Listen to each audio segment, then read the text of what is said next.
Hello and welcome along to this week's Liverpool.com podcast. I'm your host, Matt. Addison and Michael Plant is alongside me, and we are going to talk, as we often do during the summer, about transfer activity. Plenty of things happening behind the scenes at Liverpool. A couple of transfers already done, and I'm sure there'll be a couple more on the way sooner rather than later as well. Before we do get stuck into today's episode, I should say, a word for our sponsors, NordVPN, who have a new app available for download, which allows you reliable and affordable internet access on your trips abroad. It's called Saily. It's a new eSIM service app, which is brought to you by NordVPN. You can choose from several affordable eSIM data plans in over 200 destinations. And with Saily's eSIM, you always have a connection when you need one. You can download Saily in your app store, and you can use our code BLOODRED, which is in the episode description box below.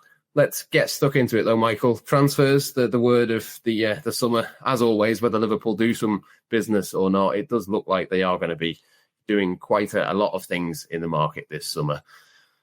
What have you made of what they've done so far, and what do you expect for the rest of the summer in terms of the busyness, the amount of spending? It almost feels like we've reached a peak of that at the moment with Florian Wirtz in particular, but a few other names as well to throw in there. Yeah, I mean, the first few weeks have been really exciting. Certainly from the fans' perspective of the transfer window. I think that obviously Jeremy Frimpong getting that wrapped up very quickly, an immediate replacement for Trent Alexander-Arnold, in my eyes, plugged the one hole in the squad that needed to be addressed. And they've brought in a really exciting player, I think 24, Dutch international, fast attacking talent. So, it's one that's going to certainly excite fans. And then it looks like we're going to have transfers for Florian Wirtz and Milos Kerkez wrapped up soon, which I think in my eyes, three really top quality additions to address areas where there were a bit of weaknesses in the squad last season. Obviously, left back was a problem at times with Andy Robertson. His performance level certainly did drop in my eyes, and I think in most people's eyes last season. And then Wirtz is one of the most exciting transfers, not just that Liverpool have made in a long time, but that's come to the Premier League. I mean, I saw a quote from a former teammate saying he's one of the top 5 players in the world, potentially. That, this is the sort of talent we're talking about, a British record transfer fee. So it's a very exciting start to the window. I think it shows the club's ambitions, and I think it shows the club's aims. And I also think the fact that Liverpool have this sort of money to spend is testament actually to some of the planning that has gone on before. Particularly in relation to last summer, when there was a decision made not to spend obscene sums and to not just throw money at the problem, to take a bit of time, assess the squad, look at where the weaknesses were. And of course, we got to January and there was no reason to add anything then, and they're in a very, very strong position now in the summer. So look, it's a really encouraging, exciting start. I haven't even really touched on the exits. Obviously, Trent Alexander-Arnold's a bit of a disappointment. I don't think Kevin Kelleher, as good a goalkeeper as he is, I don't think there'd be too many Liverpool fans losing sleep over his departure. But at this stage, in the very early weeks of the window, it seems pretty exciting. I presume that's an opinion you share, Matt? Yeah, absolutely. I think it's been exciting so far. Obviously, Florian Wirtz, the most exciting of the names that Liverpool have seriously looked at, and obviously in negotiations with us as we record this podcast. And I think we expect there'll be further developments on that, assuming that gets done and there's no complications or anything like that. I think that will be a real game changer of a signing, really, for Liverpool. I think it's, as you say, a huge statement. I think it's the kind of signing that Liverpool have tried to do once or twice with, a Moises Caicedo bid obviously went in very late. Obviously, this is a different situation, really, in that, he basically had his eyes on Chelsea. They've done a lot of the groundwork. Obviously, it sounds very much like Bayern Munich had done that, but Liverpool have, in the case of Wirtz, managed to convince him on the project and been able to, as you say, be in a position to spend this money. The fact that they are able to go and splash that kind of money points to the fact that they think most of the rest of the team is in a good position. The fact that they've won the Premier League by 10 points would tell you that as well. So, I mean, they're in a really, really exciting position, I think, to kick on. And I think that's what you want, isn't it? When Liverpool maybe have won things in the past, they haven't taken that opportunity to go and take that next step. But I think you can very much argue that they're taking the initiative at the right time. They're doubling down really on the success so far. And I wonder as well whether the most exciting thing about this is the fact that Arne Slot didn't make any transfers last summer, but did as well as he has. It really feels to me like a chance this summer to put his stamp on the team, not just with obviously transfers, and I'm sure he, alongside Richard Hughes, will have had a big impact in terms of deciding which profiles of players, which positions to sort of look at, which we'll discuss a little bit more later in the show. But it's going to be a proper pre-season as well, isn't it, this summer? They're going to have a lot of time on the training pitch to really bed in those ideas that he had. He just didn't have that last summer, but they still did really well. So the fact that has happened already, to me, that sets it up really nicely ahead of this summer to be able to really put his authority onto this team as well. Yeah, I mean, totally agree. And I think that the exciting thing is that fans will look and think, well, look what Slot has done with a squad that he inherited. I think it was a squad he liked, obviously, given the fact that there weren't any major additions last year. Obviously, just Kaiser came in. But imagine what he can do with a squad that he can actually choose himself, and with players that he has chosen to fit into his preferred style. I mean, I come back to a point I've referenced a couple of times over the last few weeks on the podcast. I think it will be a very different team stylistically next season to last season. I don't know if we're in next season or this season. I don't know which season we're in right now, but anyway. But I think the fact that I mean, right back has obviously got to change because Trent Alexander-Arnold was such a unique footballer, and whether it's Bradley or Frimpong, it's going to be a completely different sort of player in that role. Likewise with Kerkez at left back, it's assuming that does happen. That will be a completely different player to Robertson, more dynamic, more kind of penetrative runs coming from deep. So that is again a completely different signing. And Wirtz would offer a unique role, I suppose, in the team compared to what we've seen previously under Slot, which is obviously, I mean, a centre forward. I mean, admittedly, a centre forward who can drop deep, particularly in the case of Luis Diaz. Diogo Jota did it a little bit, but with Szoboszlai or Curtis Jones playing in that 10 role, I think Wirtz gives him the option of playing with a false 9 again next season, or perhaps playing with a striker, whoever that is, and Wirtz in behind, kind of flitting around. So yeah, it's really, as you say, it's a really exciting summer so far and a really exciting start to the window. And I think that fans now at this stage probably just want those 2 transfers to get over the line, to have them confirmed, and then they can, I think there'll be real excitement looking forward to next season already, albeit, as I say, we're in the middle of the summer still, and yeah, it seems like a long way away to start up the next Premier League season.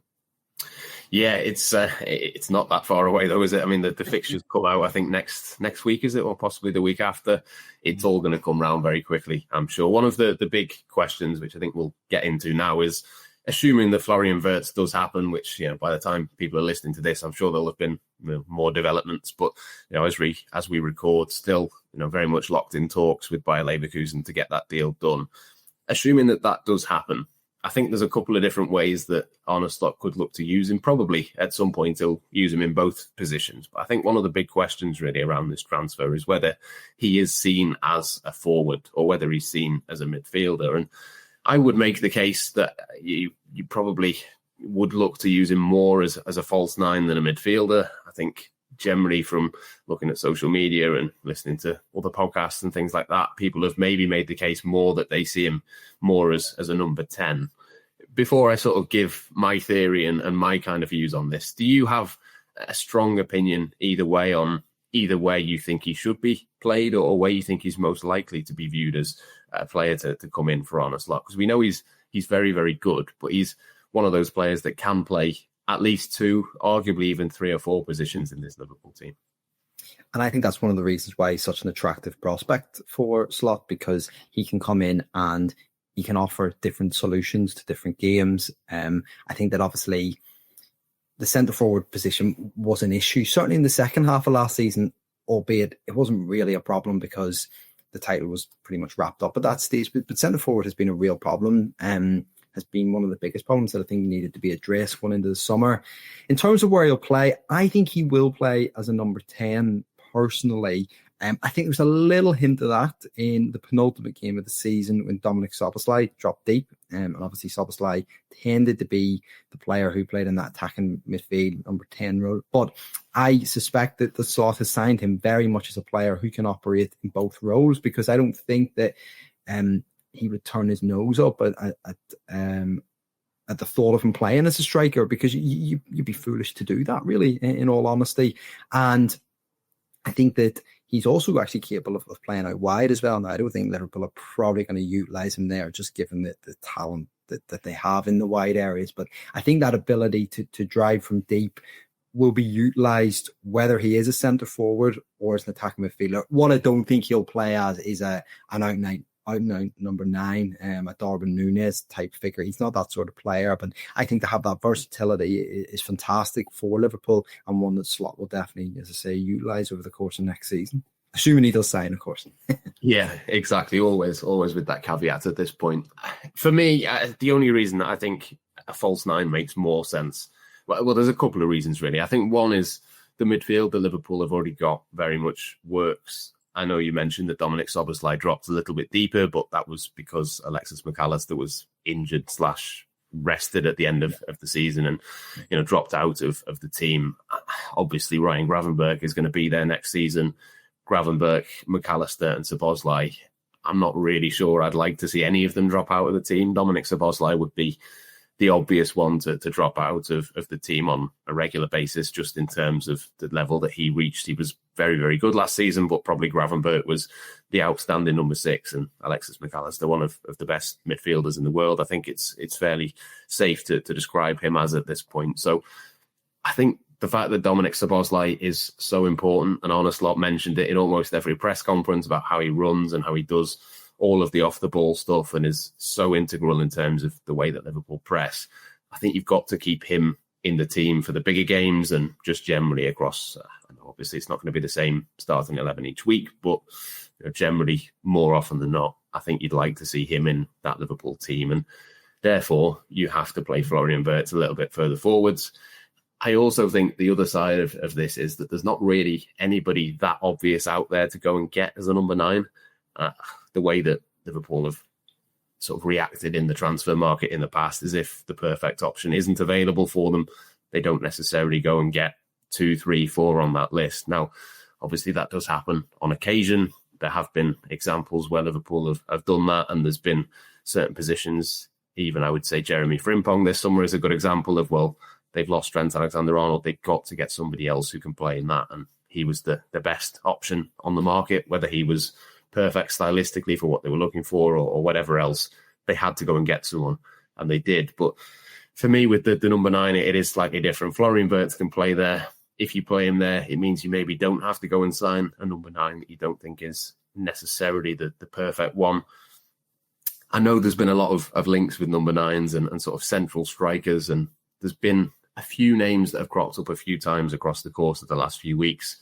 Ekitike being one, Benjamin Sesko, who, according to reports at least, is in talks with Arsenal. There's Victor Gyökeres, who's out there as well, but there's none of those names really that really jump out and scream Liverpool at me, whether that's stylistically, whether that's to do with the price. I think Ekitike, clearly very talented, but the fact that Eintracht Frankfurt, by all accounts, want 100 million euros for him, I think even Chelsea would probably be reluctant to pay that, and certainly I would suspect that Liverpool would be as well. So for those two reasons, really, the fact that I want Dominik Szoboszlai to be in the team, and the fact that I don't think there's necessarily a number 9 out there that is perfect for Liverpool.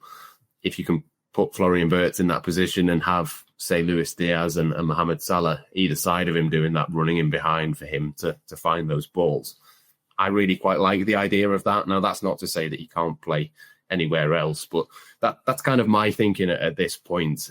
You've mentioned there that you think he's probably more of a number 10 than a false 9, but does that then, in terms of a knock-on effect, mean that you think Liverpool have to go and find that number 9, whoever that might be in the market this summer? Is that your next priority, assuming that Wirtz and Kerkez get done? I mean, it does, and yeah, that is the way I would view it. Just to come back to one point you made there, though, I think what is interesting is that I think last season Dominik Szoboszlai was really good at times when Luis Diaz played as a false nine and was dropping deep. And there was one game, I'm trying to remember which game it was in particular, but where basically the two of them were almost springing from deep and making these kind of runs towards the opposition centre back. And actually, if you do have Wirtz as a false nine, I think that could work really well. And as to say, I don't necessarily think he will come in to play one or the other. I think he'll play both in the team. So I think it's a really interesting, really interesting signing that will actually bring a lot of good questions and interesting questions, but that will provoke a lot of intriguing thoughts on what way he's going to fit into the team. In terms of number 9, yeah, I do think that after let's say the first 3 signings that we expect to happen, I do think that's got to be the next priority in my eyes, because they need a player who I think can be relied on for goals. And I think we should assume that Salah's levels are going to drop this season. I think it's almost inevitable that they were so incredible this season that they're going to drop next season. I also think not playing for his contract is going to be a factor. Look, he's also going to be away at the African Cup of Nations as well. And look, he is, as we've spoken about, he's 32. He is starting to, age a little bit as well as he does keep himself in kind of peak physical condition. So that is another factor. I do think they need to add more goals through the middle, and I think they need to have a striker they can rely on to provide those goals. That is clearly not Núñez. At this moment, it's clearly not Jota, although he has done it in the past. So yeah, I think it needs to be that number 9 that comes in. And I think the big question, and maybe I'll throw this one to you, is what sort of number 9, if Liverpool do need to sign one, what sort of striker do they need? Because as you mentioned, they have been linked with an awful lot of names over the last couple of weeks and months. Yeah, and a complete variety of players as well. I think that's basically the argument that I'm trying to make, really, in terms of playing Wirtz there. That solves that problem, and maybe not solves it, but certainly puts it back another year. I think if you can have Szoboszlai and Florian Wirtz as your sort of middle 2 almost in that attacking area, you maybe then have to rely a little bit more on whoever's playing on the left, whether that is Gakpo or Diaz, to maybe chip in with a few more goals even than what they did last season when they went up a level. I think they'd have to go up another level again of being able to finish those chances. Maybe they would argue that if they've got Florian Wirtz putting them on a plate, then they would do that. But it's a really, really tricky one, I think, in terms of trying to work out. Obviously, what Liverpool want from a number 9 is one thing, but also what is available and there on the market. Now, I think if you have a blank canvas, it would be easy to say, well, Alexander Isak is kind of that player who can do a bit of linking and can also be clinical and score those goals. But I think the chances of him moving anywhere, whether that's Liverpool or anywhere else, I think are very, very slim. So it's almost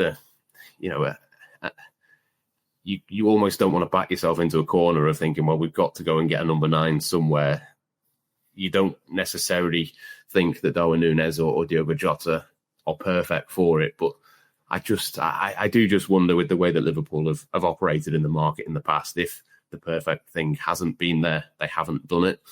I think that is quite a wise thing to do in all positions, but probably number 9 more than any other. It's quite easy to spend a lot of money on a number 9, as they did with Darwin Núñez, and it didn't work, and then you're kind of stuck into a position where you feel like you have to use that player for a couple of seasons just to see if it works out and to see if it clicks. And obviously it hasn't with Núñez. I wouldn't want Liverpool to rush into doing the wrong thing, and I don't think they will, to be honest. I think they do have the money there to go and do a big signing in that position if that's what they want to do, but I don't think they will do it just for the sake of it.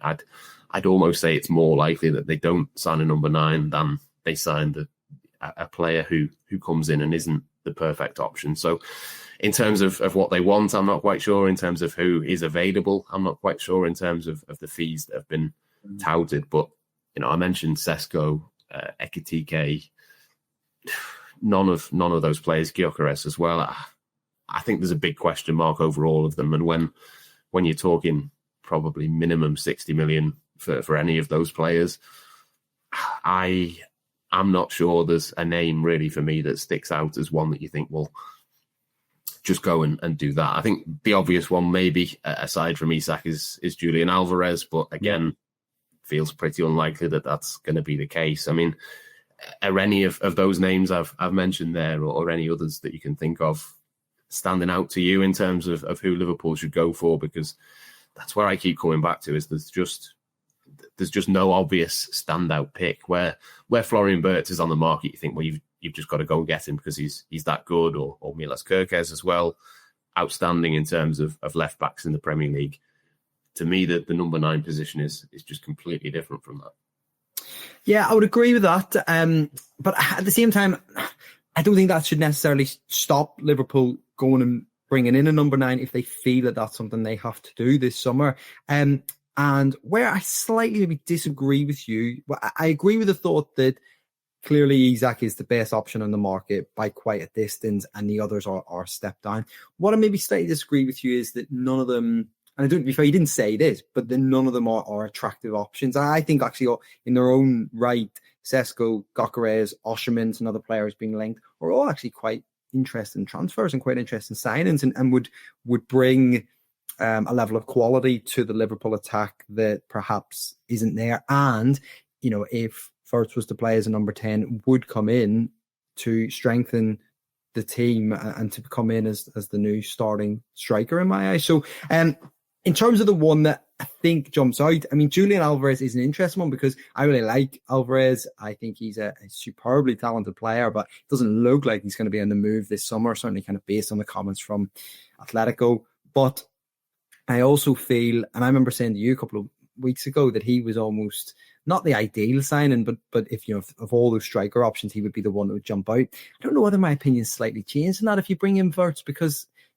they're not similar players as such, but they're almost, I think that if you're bringing in Wirtz, a player who can play as a false 9 and a 10, well, then you should probably go and sign an out-and-out striker, which Alvarez isn't necessarily, if that makes sense. So, an Osimhen, an Ekitike as 2 examples of Gyökeres. I think they're the 3 names that are probably looking more and more likely in the market. There's obviously Liam Delap mentioned earlier in the summer, and João Pedro's a name that's been mentioned. Ollie Watkins has been mentioned. There's 101 names who have been linked at some point. But I suppose the question that I was thinking of asking you as you were speaking there is, you're kind of saying that you don't necessarily feel that Liverpool have to sign a striker. Does that conversation change if Darwin Núñez is sold? I don't think so, because I expected that to happen anyway. I almost thought it was inevitable, really. There was interest in him in January. And I mentioned to you just before we started to record this about Federico Chiesa. If you were to lose Chiesa, would you need to find a replacement? I don't necessarily think you would, because he played so little. Obviously, Darwin Núñez played a lot more than him, and he was useful at times off the bench. But I almost don't think it would matter that much if Liverpool had the same options minus Darwin Núñez next season. I think he made such a minimal impact last season. The fact that you've got Florian Wirtz, whether you see him as a midfielder or a forward, I think he will add goals whichever position he's playing in. To me, as long as Liverpool's strengthening somewhere in this puzzle. Now, part of it is Florian Wirtz, where does he play? Part of it is what happens to Harvey Elliott. Comments from him across the weekend would suggest that he's probably going to move on and try and play somewhere else. I think Liverpool have to get another attack-minded player in, but whether that's another attacking midfielder, whether that's maybe someone who can play wide at times, whether it's a number 9, I'm not really too fussed which one it is. If you essentially replace Harvey Elliott with Florian Wirtz, and then you replace Darwin Núñez with this other player who can play maybe multiple roles, I think that would do for me. I don't think Liverpool would miss Darwin Núñez's goals next season necessarily, because there weren't that many of them. You can't miss something that's not there, can you? and to be fair, I mean, Liverpool they're in a position where you can't be complacent and you want to kick on. But they won the league by a substantial amount of points last season. Now, Darwin Núñez, they were never going to sell him in January unless an insane offer was put on the table. They weren't going to do that. Similar to Trent with Real Madrid, there was interest. They said, well, we're going for the Premier League. We don't take any chances. We're not going to do that. We'd rather lose him for free in the summer. Obviously, they've ended up getting a fee for him, which is great. But I just think they're in a situation where they don't need to force it. If you get Florian Wirtz, he is going to add probably 15 to 20 goals next season. Wherever he plays on that pitch, I'd expect him to come in and hit the ground running and be really good. I just don't think that there's a necessary need to really push it and force it. Now, if there's somebody out there that they think is good enough and is the right profile, the right price, the right wages, all the rest of it, then fine. That's a bonus to me. I'm just not that fussed if they don't do it. I think they'll be all right. That's kind of the position that I found myself in. I just look at that squad. Let's say in this hypothetical scenario where Wirtz comes in, Núñez leaves. You look at that group of players, that attacking group of players, and say, right, what are they lacking? And the only thing they're lacking in that scenario is an out-and-out striker, an out-and-out number 9. So, and I think there's some good options out there. I think that Kerkez, Osherman, and who's the other one? Ekitike. Yeah, would all come in and be good options. Now, again, it's all dependent on price and this, and Liverpool shouldn't just pay a fortune for Ekitike just because it's the only option. And I do agree with you in a sense that it wouldn't be a catastrophe if they don't sign a striker. But I just look at that squad and and that group of players. What is it lacking? It's lacking a striker, a number 9, and that's where after Wirtz is assuming Wirtz is done, Kerkez is done. That for me, he's got to be the next one in my eyes. Let's move it on a little bit then. I wanted to talk a little bit about a couple of other positions as well that Liverpool could look at. For me, as well as sort of the versatile attacker, I think a centre-back would probably be up there in terms of my shortlist as well. Is that something you'd agree with, or is there any other positions across the pitch? Obviously, we've talked about the number 9. We know that there's links with the left-back and Florian Wirtz, but is there anywhere else across the pitch that you'd be desperate for Liverpool to sign someone as well? I mean, I've mentioned it a couple of times. I think that they need a central midfielder, potentially number 6, a player of the ilk of a Zubamendi, dare I say, that it doesn't look like he's Premier League bound. But the point I've come back to, and apologies, I've mentioned this a couple of times over the podcast, is that, look, I think if you look at Liverpool's worst 3 or 4 performances, certainly in the second half of last season, they were away to PSG, albeit that they won that game, Fulham and the Carabao Cup final. In all 3 games, Liverpool were bullied in midfield and lost out to physical, strong midfielders who kept the ball better than Liverpool. And that's where I sometimes, and we are not quite trying to improve on perfection, but improve on, the best side in the country, one of the best teams in Europe. So we are looking for, I was going to say marginal gains, but probably shouldn't say that given the recent news of Man United. But we are looking for these kind of minimal improvements to try and find the tiniest little flaws to improve on. And I think that's one that could be addressed. A midfielder who provides perhaps a bit of a physical presence and can just retain the ball a little bit better. And he's actually just a natural holding midfielder, something that as good as Gravenberch was last season, he isn't. So again, it comes back slightly to the conversation about, do Liverpool need a number 9? I just look at this squad and say, right, what don't they have? And it's that holding midfielder perhaps to come in, that natural holding midfielder. Obviously, Wataru Endo's there, but Slot clearly doesn't trust him to start games anyway. So that's one that I personally think that they could look to bring in. I mean, a name that's been mentioned a couple of times is Angelo Stiller at Stuttgart. Don't know how much is in that, or how much truth is in those reports. There's also Carlos Baleba at Brighton has been mentioned a couple of times. Now, they're actually quite different players. Baleba's a bit more physical, and I think Stiller's a bit better in terms of retaining possession. But both of those, I think, could be good options if Liverpool were to go into that market, let's say. Yeah, as I said, I don't mind the idea of a midfielder. If Florian Wirtz is going to be a forward, then definitely I'd do a midfielder as a kind of Harvey Elliott replacement, essentially, not in terms of stylistically, but just in terms of numbers. I think essentially Liverpool had 4 players for 3 positions, with obviously the starting 3 plus Curtis Jones. I think it'd be nice to have maybe just one more in that. But I agree that it would be nice to have someone who could play that number 6 role, but I think it might be quite hard to convince them that they're going to get enough game time ahead of Ryan Gravenberch. Probably more, I would look at a sort of versatile option, a bit like a Szoboszlai can play a 10 or an 8. Maybe McAllister can play all 3.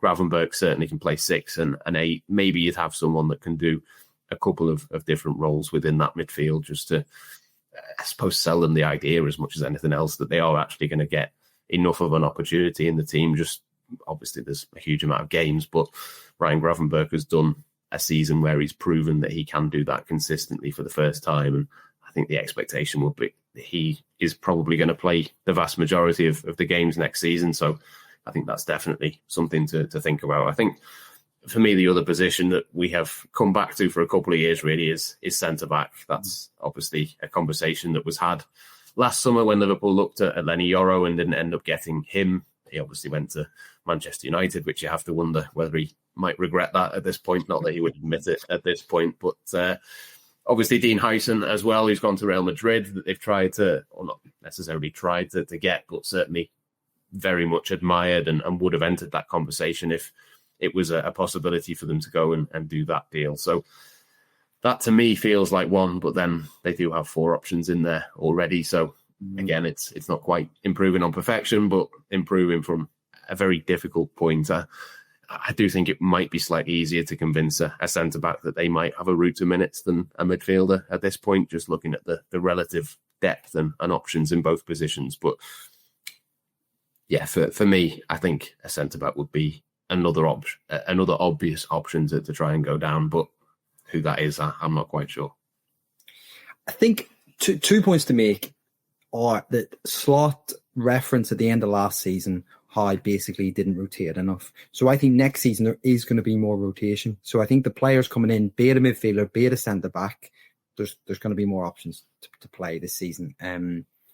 And I think in terms of centre-back, I think he likes Gomez, because when Gomez was needed and called upon, he played pretty much every game when Konate was injured, and he did a really good job. The thing I come back to a lot is that I don't think he likes Kwanzaa. I think it's pretty obvious. I mean, he started 1 game in the Premier League last season at centre-back, and that was, I don't know, one before they won the title anyway, and that was Ipswich on the first game of the season, and he was substituted at half-time. And then the only other starts that came after that in the league were right back. So he clearly doesn't trust him. So if you have a player in there you don't trust, well, should you maybe look to move him on and bring someone else in? But that said, look, I think that the Kwanzaa is a real talent, actually, that has come through the youth system. Has had his first dip in his career that should be given the time to turn that around a little bit. So, look, I suppose when you're talking about transfer market, it's always the same. It depends what's going to happen in the market. If Gomez was to leave next week, if Kwanzaa was to leave next week, then we're having a conversation of, right, Liverpool have to sign a centre-back. But right now, if Liverpool began next season with those 4 options, I think that would be fine. I think there is obviously the question mark about Konate's long-term future. Obviously, his contract is running down. We're getting close to entering the final year now. That is a big question mark as well. And that was one of the interesting points I thought about Huyson as well at Bournemouth, that I couldn't see him coming in to be a backup essentially behind Van Dijk, Konate. So is he being brought in as a long-term Konate? Was that the plan, to try and bring him in as a long-term Konate replacement? Obviously hasn't ended up at Liverpool, but yeah, there's a lot of questions there. But I suppose that what I'm saying in that is that I don't necessarily think centre-back is an issue that right now has to be addressed if they start next season with the same 4 at the end of last season with. Yeah, no, I'd agree with that. I don't think it's an immediate priority. And I think the fact that they've moved for the 2 fullbacks and Florian Wirtz, those are kind of the 3 that you absolutely have to nail down those 3 areas of the pitch, get the quality in earlier in the summer, and then obviously there's a mini break in the transfer window as the Club World Cup thing gets underway and all of that. It sort of feels to me, whether they manage to get those 2 over the line before that little cut-off point or not, I'm sure they can come back to it afterwards. If not, it sort of feels to me like those are the 3 that they've thought, yeah, we've absolutely got to do that. After that, though, it's then, well, let's just see, what the offers are for some of these other players. Maybe another priority comes up because an offer that's too good to refuse comes in for a player that you maybe weren't necessarily thinking would be going out of the door. Not quite sure who that would be, but we always use the term sort of fluid and changing within the transfer market. I think the first bit of it to me feels pretty set in stone. Liverpool have got 3 players that they really want to get. It looks like they're probably going to get them. After that, though, it does really depend on who goes, who stays, contracts, who pushes for all minutes, which players sort of go where. It feels to me like Liverpool are in a good position generally, obviously. but also in this market as well. If they can do Wirtz and they can do Kerkez, pretty much whatever they do after that is a bit of a bonus, really. Yeah, I think that's really well summed up, actually, Matt, to be honest. They're the three priorities, and then let's see after that. And it comes back to our point, we've discussed our centre-back, or is centre-back a priority, is midfield a priority, is striker a priority? The answer, we already know, is no, because that's not what Liverpool have gone and immediately looked to get in. And we should say, we are recording this not even the middle of June yet. The transfer window is going to run until the 1st of September. There's a long, long time to go in this. And look, you do want to get your business done early, but at the same time, as you've just said there, you can't predict what's going to happen. If someone bids 50 million for Harvey Elliott next week, or someone comes in with a bid for Kwanzaa, then it all totally changes again. So it's actually impossible to just get your business wrapped up in the first 3-4 weeks and say, right, that's us done and done and dusted. So yeah, there's going to be a lot of moving parts, and as I say, I think the priority, as you said very well, I think the priority is nail the main options that you really want to come in and add quality to the squad, and then see where they're at in the coming weeks and months, I suppose. Yeah, it's going to be interesting, I think, isn't it? That's the good thing for us. There should be plenty of things to watch out for in pre-season and all of that kind of thing. I'm sure we'll discuss plenty more transfers across the course of the summer, whether Liverpool are busy, whether it's other clubs as well.